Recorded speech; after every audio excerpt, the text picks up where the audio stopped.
This is the Big O Show. This is the Big O Show. All right. There he is, the TV star. Well, what you struggle getting off the makeup? Was it getting in your pores or something? What was going on? No, man. I feel like I was fine. I just got back to the hotel room and sat down. Literally got off the show 30 minutes ago. So giving you guys the latest. Okay, I like it. By the way, did you see that new Little Kim? Is it Little Kim? I think that I saw that interview. I did not. I didn't see it. She looks fantastic, bro. Okay. She took off all the stuff off her face and everything, and she is a beautiful woman. Seriously. Right. And then she's fucking normal, and she sounds like you're blown away. Like, wait a minute, why didn't you go about it this way? Right. No, I hear you. I haven't seen it. I got to check it out. You got to see it because it's going to blow you away. Okay. It'll floor you.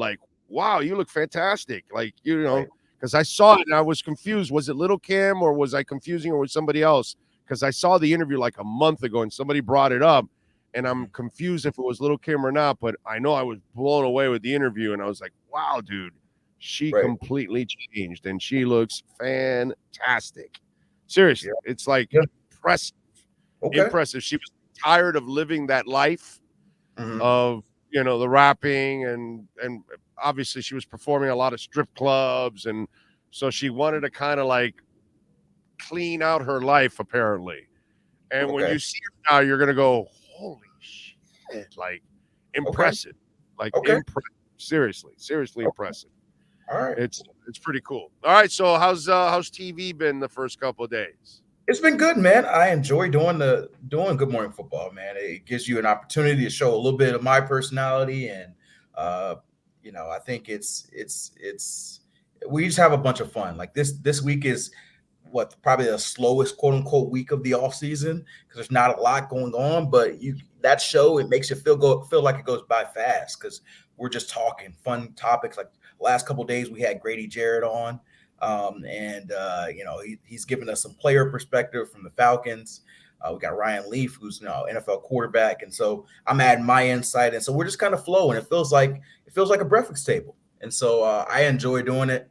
I got to rock, at least for one segment, I got to rock my Ken Griffey Jr. jersey that I'm wearing now for All-Star Weekend, and so it's I love doing what I do. I love being a reporter in the field, but this gives you a lot more leeway to be able to give your opinions, expand upon reports, and just have some fun. So just got to get past the early wake-up call. So it's been 4:30, 5 o'clock for me every morning, which is not usual in the summer.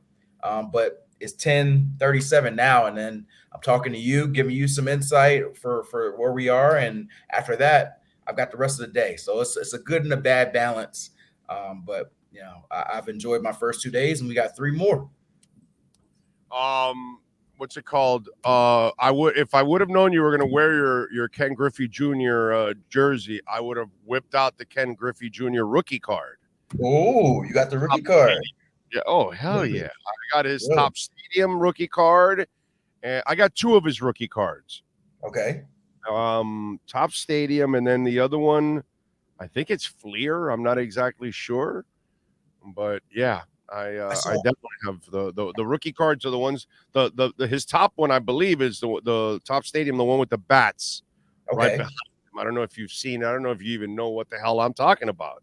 So I know what you're talking about, but I've never really been a big baseball card guy, but I was a big Ken Griffey guy. And so anything you say with Ken Griffey piques my attention. I never lived in Seattle or was a fan of the Mariners or Pacific Northwest, but I bought this jersey because of Griffey. And there's certain guys like that transcend the game for me. And so, Griffey was one of those fellas. And so, you having his baseball card that's a good get. That's a really good get. Of course, bro. It's Griffey. Prettiest swing ever? Yeah, the most pure swing for sure. I tried my best when I was growing up. Don't do to try to do it, and I did it no justice. It just couldn't flow with me. my hands weren't fast enough. Everybody tried to do a mimic of certain swings. Griffey was mine, and then I couldn't do Griffey. I tried to do swinging Sammy Sosa all the way out here, and I couldn't get that either. And then I realized baseball wasn't a sport for me. Bonds, Griffey, Will Clark, Cody Bellinger. Okay. Pretty. I think Griffey's got him. Griffey to me is the best pure swing I've seen because it seems so effortless, but he could also hit the ball 450 feet. You know, it's just it was so pure. Bonds, I know it was assisted. Yeah, but Bonds had the strongest swing for sure. But Bonds, you could see him, like you could see all the power when he went through the swing. Ken Griffey Jr., you couldn't tell if he was, giving everything he got, or if it was just a casual swing. He was just so Will Clark, pure. by the way, Will Clark has one of the most beautiful swings I have ever seen in my. And I brought up Cody Bellinger because I got to give Cody a lot of love, bro. He's got a absolute. It's nice. It's really nice. Yeah, bro. It's like a beautiful golf slice, or golf swing. It's just like it looks like it's completely in control. Yeah, that's one of those things that always stood out about Griffey, how smooth he was, whether he was playing outfield or whether he was batting or whatever it was just there. It's a talent, bro. It's just, you're special, and it's just that's what Griffey was. Right. Okay. Yeah. Incredibly special, By the way, my wife said she thinks you're talking about Black China with the she's right. It's not Little Kim, it's freaking Black China. I didn't know what you were referencing, so it missed me. It's Black China. I knew I was confused when somebody told me it's Little Kim. I'm like, okay, well, because I saw like a month ago, Black China knocked it out of the freaking park, bro. Yeah. You gotta see her, bro. She awesome. Awesome. Like, you know what? I'm gonna actually I bet you it's here on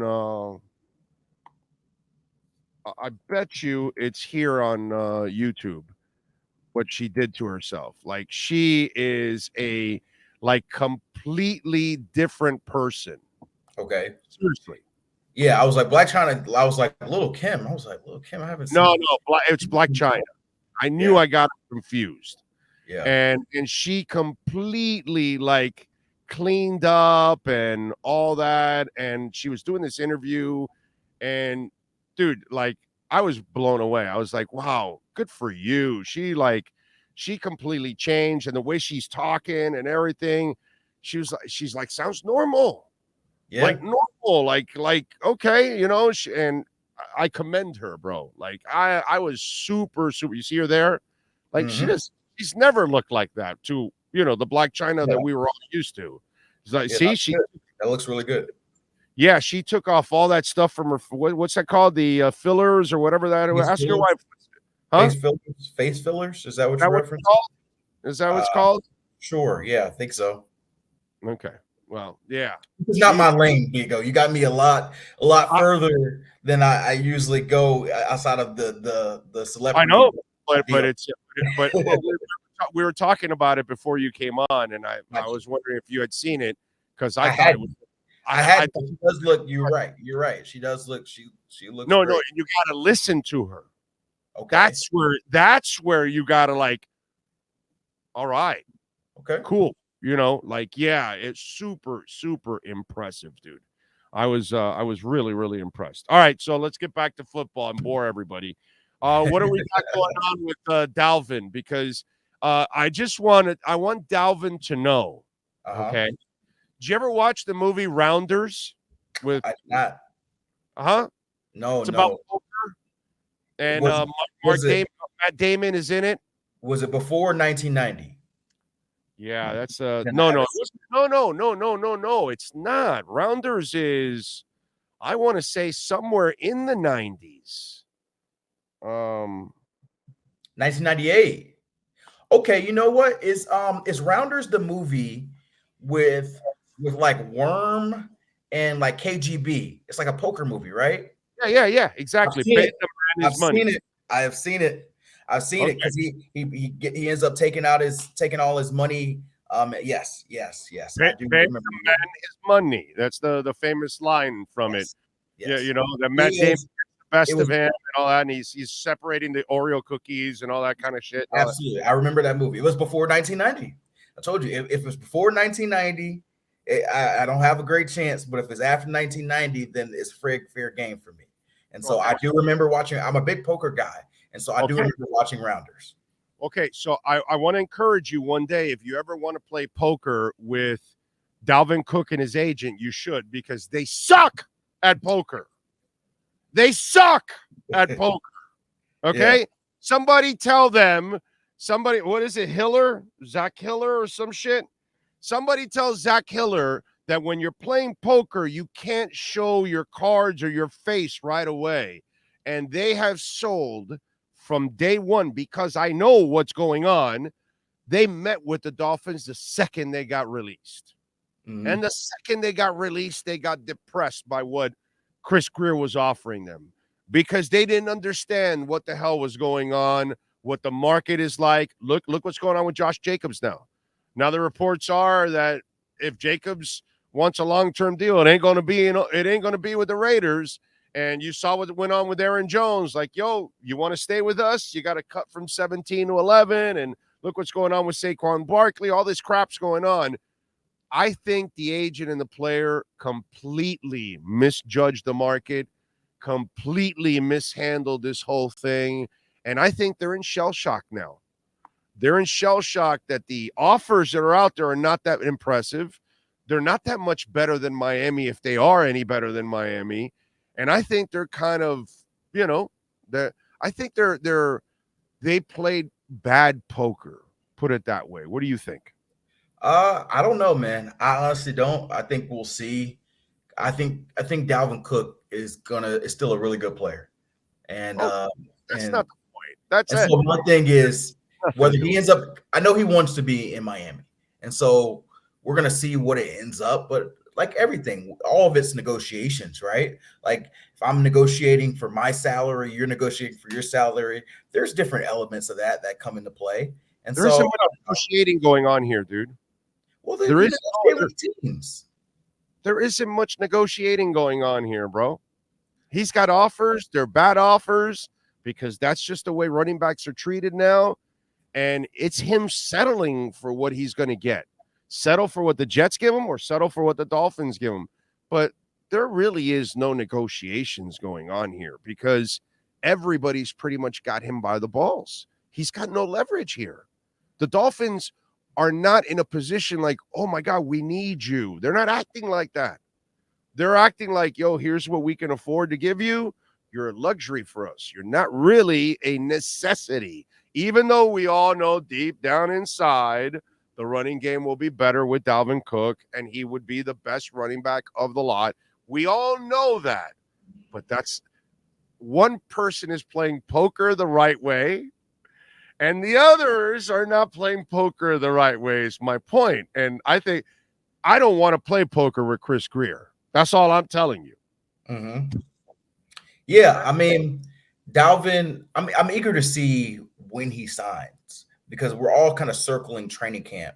And if he doesn't sign at training camp, then maybe he waits to the start of the season. And does urgency change on one side or the other? Does Dalvin feel the pressure? Does a team feel the pressure? If Breece Hall's not ready, do the Jets all of a sudden up things? I don't know. Right now it's a quiet period. Like it's July 11th. We talked about this last month, and you were like, hey, should we expect any deals? And I'm like, no, go to the beach. Nobody's signing between this late June period until early.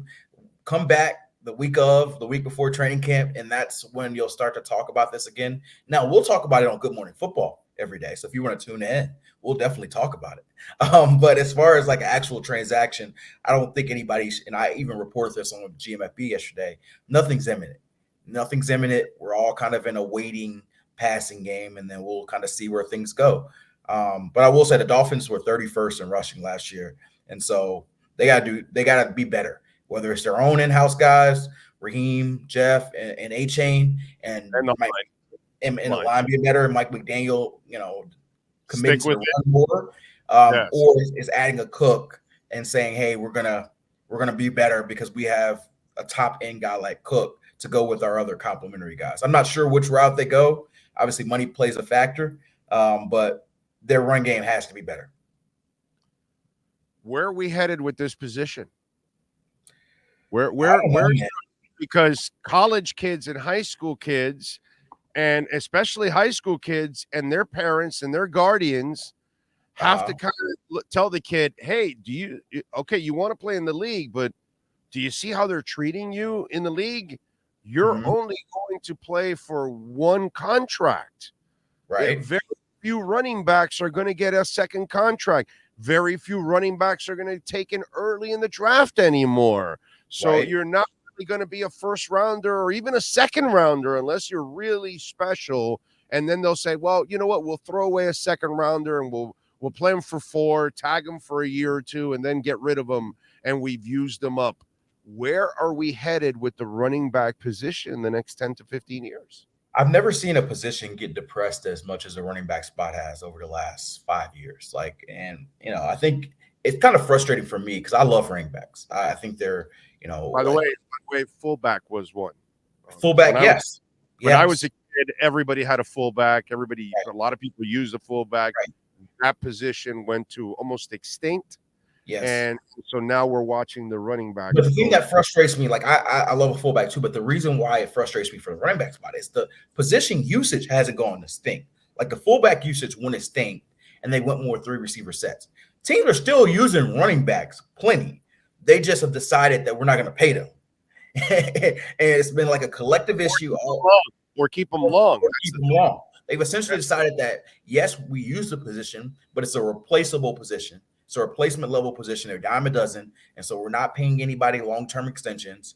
We're not giving anybody $15+ million outside of Christian McCaffrey, who's essentially a receiver and running back together.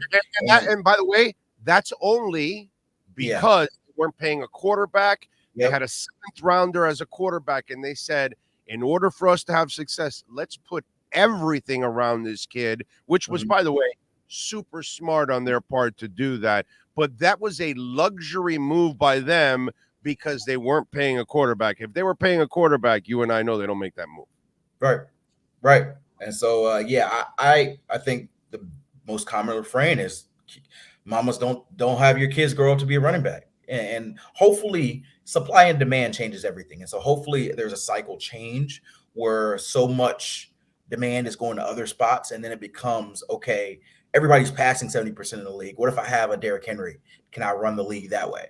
And so, demand changes.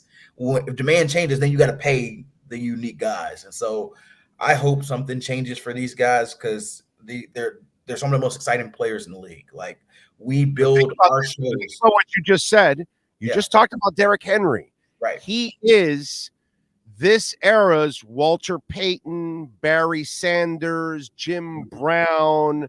He's the ultimate freak of his era. Okay? Right. 29. His own team won't extend him, and he's going into the final year of his deal, and nobody else says, dude, we could trade for Derrick Henry, and that would lift our running game to incredible heights. We could go win our Super Bowl. Think about this. Right. Jim Brown is sitting there. Yep. Barry Sanders is sitting there in the pinnacle of his career, and nobody touches him, bro. Right. It's the oddest thing in the free. That's why you shouldn't be shocked what happened to Aaron Jones or Dalvin Cook or anybody else, because if nobody will make a move for the ultimate freak, brother, what the hell is going on with this position? You know what I mean? That's a subject for you guys on Good Morning Football. Absolutely. That is just an absolutely crazy thing that's going on. Because think about it. If I'm a running back away and I say, dude, all I need is a running game for my team and I'm going to win a Super Bowl, I would do anything to trade for Derrick Henry right away already. That's it, bro. I'm going to have a monster for 2 or 3 because he still has at least 2-3 years left in him. He ran for over 1,500 yards last year. Had And 350 carries. And a career high in receiving, bro. Which that smart sumbitch said, hey, throw me the ball. I'm getting to the end of my contract. I need to show people that I can do more than that. It's the weirdest thing, bro. It's the weirdest thing that Derrick Henry is just sitting there, and the franchise he has carried his entire time won't even extend him, because that's the other part of it that screwed up, Cam. Mm-hmm. You covered that team. Right. That's the kind of player you want to retire in your franchise, bro. I mean, they just don't come around like that. I'm not joking around when I say by the way, I'm not joking around when I say he's Jim Brown. He's Jim Brown, and he's Barry Sanders, and he's Walter Payton of this generation. He's really that special. Really. There's nobody built like Derrick Henry. There probably will never be a running back built like Derrick Henry ever again. That takes his workload, that does what he does, that has his speed. People just look at his size. This dude will take off on you. He's built like you would create a running back out of Madden. And you mentioned the receiving ability. That was really the only knock against him. He had 400 receiving yards last year. Go with 1,500 rushing. That's nearly 2,000 combined yards for a guy. And, we don't value him as a – never scare you. Yep. Remember that. Quarterbacks never scare you, because there are running backs that benefit from the respect of the quarterback, that they are scared shitless of that quarterback, and the safeties play deeper, and there's more space for you to run, and the linebackers are on their heels, and all that kind of shit. When you have a great quarterback, it makes your running back better. This guy has never played with a quarterback that is scaring people, ever. Right. I mean, how is that, bro? How is it that Derrick Henry sits there? He's the ultimate difference maker in the NFL, and nobody touches him. Yeah, that's the current state of running backs, and I hate it. And they know it, and all they have to do is tag him next year. Right. And he's screwed. And they'll keep tagging him in the pinnacle of his career, and then tag him 2 more times. They don't care. They're not really paying a quarterback again, so they can tag him and use up the best years of his career that are left. It's practically criminal, to be quite honest. Yeah, it is. Yes, it's a shame. All right, one more thing I got to ask you, Kyler Murray. Mm-hmm. Sometimes you gotta admit when you're wrong, and I'm a big Kyler Murray supporter. I was a big Kyler Murray believer because I like him as a passer. Mm-hmm.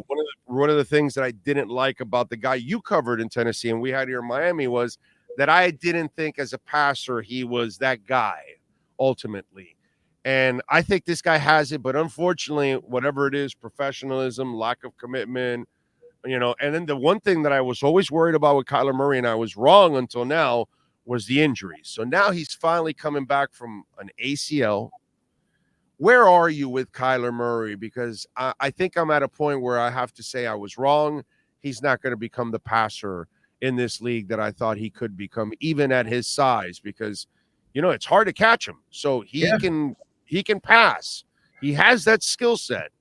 But he doesn't cross that threshold. You know what I'm saying?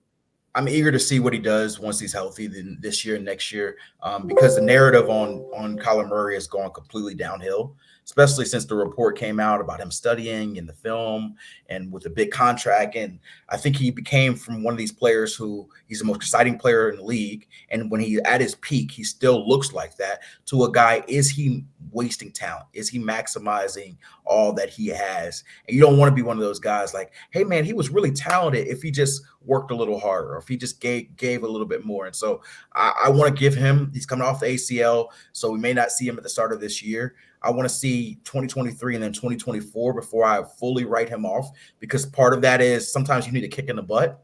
And maybe this, my hope is, and this is probably his last chance in a lot of people's eyes, you get a kick in the butt. You get a lot of people naysaying you. A lot of people say that, hey, you're this, you're that, and you come back and do and correct the issues you have. That's my only hope for him. But right now, I do think that you don't, as Cardinals right now, you're in a very precarious situation because you've already paid him. He has a lot of guaranteed money, but you're not quite sure what is coming out of Kyler. If you got the best of him already, is he in a downhill slide from here? Follow him on Twitter at Cameron Wolfe. Catch him on Good Morning Football tomorrow morning, bright and early at 6 a.m. 7 to 10 a.m. Eastern. Oh, 7 to 10 a.m. I'm sorry. Yeah. 7 to 10. Don't have people waking up earlier than they have to. I don't like waking up earlier than I have to either. So you are up already at 6, yeah, right? I will already be up. I will already be at the studio, but tune in 7 to 10 a.m. NFL Network. We'll be having some fun the rest of the week. Wednesday, Thursday, Friday. Appreciate you, my brother. We'll catch up later on in the week. Thank you. All right. Appreciate you. Yep. Thank you, sir. There you go. And we love the folks at KSDT CPAs. I tell you all the time. And we got the QR code for you there. If you have not filed your taxes, okay, hit that QR code that's popping up right now, right there. So just in case you didn't file it when the deadline came and you're a little nervous and all that, or maybe you haven't filed your taxes in the last year or 2 or 3. By the way, that's why Biden loaded up. They're going after all the people that haven't paid their taxes over the last couple of years. So Biden and the boys are coming at you. Okay. Republicans try to lower that $80 billion number, and they tell you they did, but they only lowered $1.4 billion out of $80 billion.